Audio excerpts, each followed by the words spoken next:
Okay, so I'm looking at the courtroom feed. We saw a little activity. We thought we were going to be able to go live, but we can't just yet. Let's give some time to reflect on this.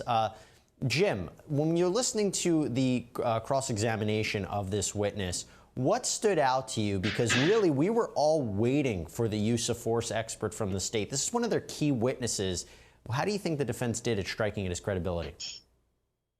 Well, I think Eric Nelson did a good job at sort of putting the jury in that moment and making the threat of the bystanders actually to be a lot more than it was when you view the video. I mean, you view the video, you don't really see that in any instance any of those individuals, including the MMA fighter. I mean, he's not threatening these officers.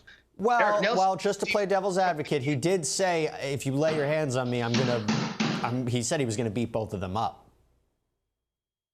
I mean, that was after George Floyd was taken away. He said, I meant it too when he was touching him. I don't think that was during the actual incident when, correct me if I'm wrong, but when Derek Chauvin had his knee.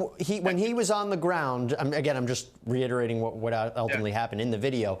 While Derek Chauvin had his knee on George Floyd, while Tao is trying to do this crowd control, you can hear Mr. Williams say, you know, you touch me, I'm paraphrasing here, but he basically said, I'll beat you guys up. Yeah. Fair enough, but he's not advancing on the officers to touch them at all. But when you get down to it, when you look at it from the prosecution point of view, just because you have an individual who is in the crowd who is saying something, that doesn't mean that you kill the man that's below that basically you have the knee on the neck. You still have to take in the totality of the circumstances and provide for the care and custody of the person that you have handcuffed, that you have helpless, that you have prone on the ground, and you have 4 officers around. Right. The use of a bystander should not be an excuse for murder. And these are the questions that'll be debated between both sides and maybe the jury when they go to deliberate. But I just got word. We are officially live now in the Derek Chauvin courtroom. A new witness is about to take the stand. The prosecution is continuing their case against Chauvin. Let's go live.